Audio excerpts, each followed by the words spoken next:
Hello, good evening, this is Diecast Loon. I hope you're all doing well. And this evening I thought I would go at doing the challenge that was put out by Charles from Charles Diecast Garage Show 5 Fords, or the 5 Fords challenge. So that's exactly what I'm going to do, is have a go at doing the challenge. And it's quite difficult because I've got so many awesome Ford pieces in my collection, as we all have.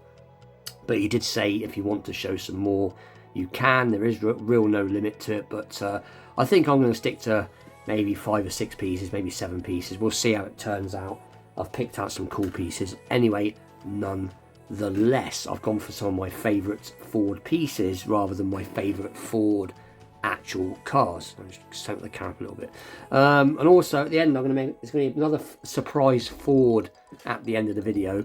In my last video, if anybody caught that fake diecast did I get ripped off video, well, at the end of this I'll show the outcome. Did I get a new car? Did I get reimbursed? What happened? So I'll be leaving that to the end of the video, and you'll see why I'm leaving it to the end of the video. But anyway, let's get straight into it. Let's talk more cars. So the first piece is about to roll in, and it is, you know me, it is from Vintage Matchbox, and it is the Mark IV Cortina. And this is a particular favourite piece of mine because not only is it a very nice looking vintage piece from Matchbox, and not only did I have this exact car as a child, but the reason I liked it when I was a child is because my father had a car exactly like this, just a slightly different shade of green. In actual fact, I think it was more dark green. But when you're a kid, it's cool to have the same car as your dad. So this has always been something that I've liked. That's my dog barking in the background, excuse that. But this car is from about 1978, 1979, something like that. It's quite old, and see the shine on that paint. It is very, very nice. Now this has been loved. I don't think it's ever really been on display. I think it was pretty much bought, looked at, and then this ended up spending a lot of time in a loft, unfortunately you could say, but at the same time it has pretty much saved the car. So that's going to be my first piece. That is the Mark IV Ford Cortina from Matchbox. Second favourite piece is going to be another one from Vintage Matchbox, and it is this it's actually the Maxi Taxi, but it's based on the Hot Rocker, which is an earlier casting from the from the late 70s. Mid to late 70s, and this one, if I flip it over, it should say Rollermatics 73 copyright, but yeah, made in Hong Kong. So it's just on the cusp, as far as I'm aware of I think this is when they were swapping over from Lesney to Universal Toys, I think. I know they did do some limited different runs in different countries, but I'm sure this is from the first of the Universal lot. But the reason this is one of my favourite Vintage Matchbox pieces, one of my favourite Fords, is because not only do I like the Ford Capri, but this is one of my very first mint boxed cars. So I did actually open this, and again, this is another one from a loft collection. And like I said, I've actually met the people that these cars come from, so it's nice to have a bit of history with it. But it is very cool, and it does still, obviously, the engine bounce up and down. So that's piece number 2. Piece number 3 is going to be this. I'm just checking what I think it's a 71. Ford Mark 1 Mustang from Auto World. And again, probably one of my favourite Auto Worlds in my collection. I've not got a massive collection of Auto World, not because I don't like them, just more the fact that the only place I can really buy them is on eBay. There's a few sites, but they tend to sell out very quick, and these do seem to go up in price quite well. But this is a very nicely done piece, and it deserves a bit of extra zoom, so there you go. It is very nicely done. I'm not sure what the piece count on this was. I think this was a lower numbered car. I know, like Auto World now, like Hot Wheels, their numbering's going up a lot more. They're making a lot more. But this is, like I said, I can't remember what the piece count is. I don't think it's massively high, but there you go. Mark 1, and you can make out the plate detail there. It's a nice piece, very nice piece. They've made this in several colours. So you open the bonnet, because the engine's done on this one particularly quite well.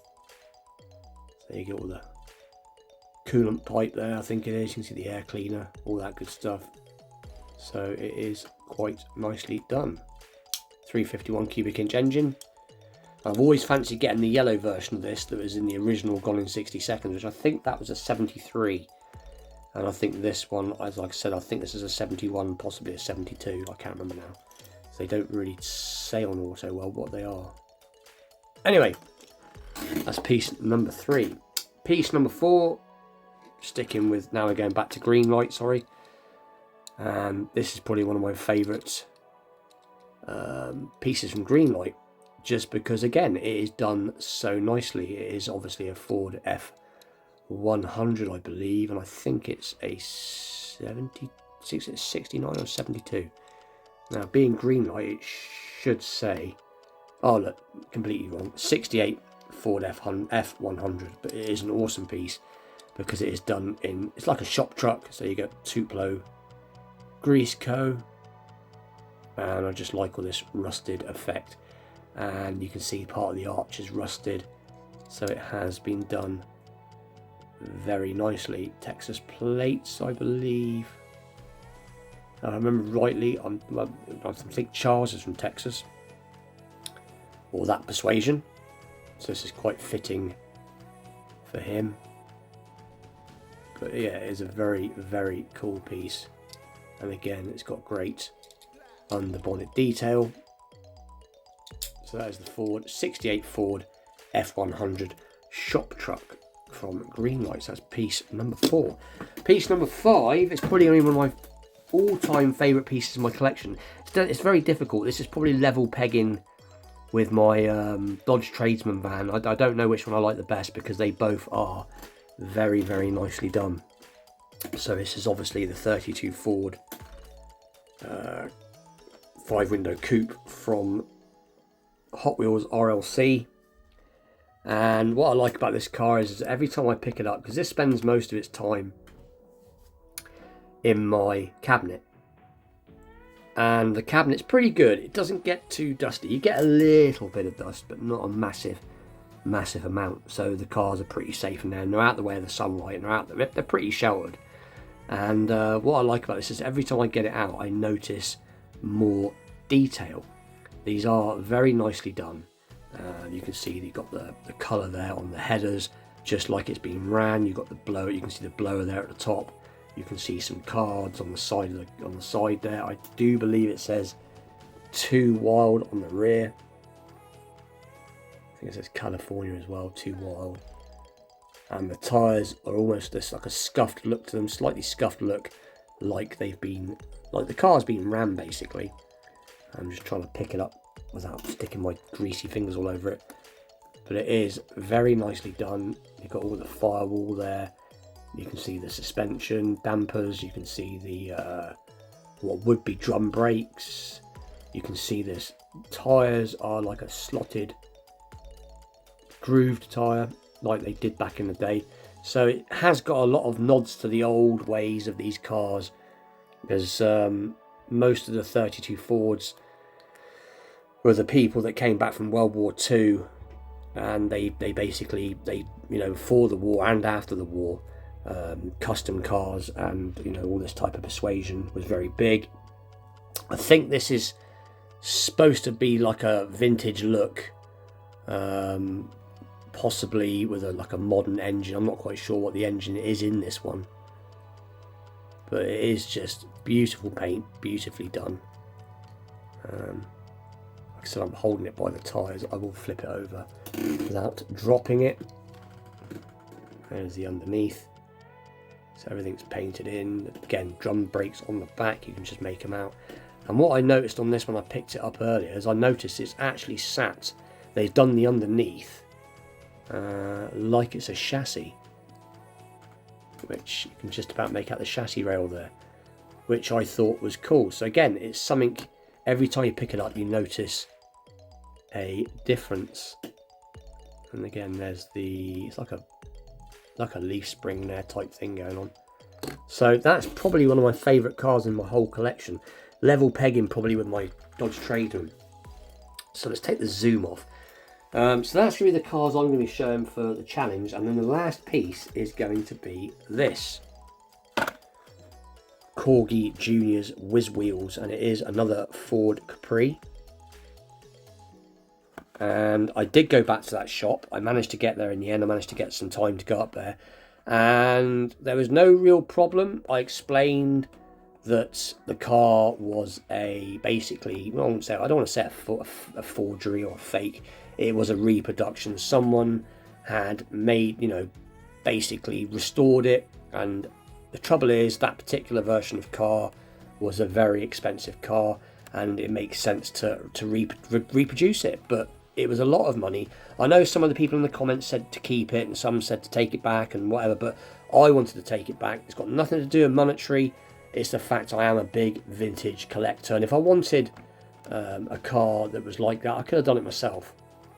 Even though it was quite nicely done, it wasn't flawless. When you looked at it closely, you could see the paint was rubbing off from the backwards and forwards on the box. But anyway, I went in there was no hassle. The person took it back better than I thought, almost like as if they knew it was a dodgy one. But I'm only speculating, but I can't knock them. They took it back, and I'm not going to badmouth them, as I'm hoping to go there again in the future. And they, like I said, they weren't funny, so that's just how you want it. But as you can see, it is an original. You can see that it's riveted properly. And obviously it is a Ford Capri. It looks to be, I can't tell. I think it's supposed to be a Mark 1 Capri. I'm just having a little look off camera. But it has got almost an unpunched hole, which is pretty cool. The packaging's not too bad. There is the other cars in the series that you could have got at the time. And like I said before, I'm not the biggest Corgi expert. I'm hoping to learn a bit more, but these are really quite hard to find. They are really, because they just are. For some reason, I found that finding Corgi Whiz Wheels is more difficult than finding Matchbox. But it is very weighty, and at the moment, I'm not going to open this for the minute. I'm going to leave it. I am an opener, but just for the minute, I'm going to leave it. It does have an opening bonnet. Not that you can see that at the moment, but it does have an opening bonnet. I know Jim from Red Trucks, he will like this, as he's obviously, likes all his fire-related merchandise, fire trucks and fire cars. So give a shout out to Jim from Red Trucks. Go check him out. Awesome bloke, especially if you like your fire trucks. So I know he will probably like this. But anyway, please like, share, subscribe. Stay tuned for more vintage pieces in the future, premium pieces. Hopefully one day I'll get the energy to want to make another custom. I've been really busy again, so it's trying to find the time. That's just the long and the short of it, really. It's just trying to find the time. And oh yeah, go check out Charles' channel. I'll leave his channel name about now. Go check him out. Awesome guy. Like I've said before, he's probably one of the happiest guys on YouTube. That's a great thing. I know when I'm usually not feeling pretty good, I always watch Charles' channel, and he has such an upbeat way on life, which is awesome. So go check him out, go get subbed up, and all that good stuff. And with that, I'll see you all very soon. Oh yeah, have a go doing the challenge. Take care. All the best.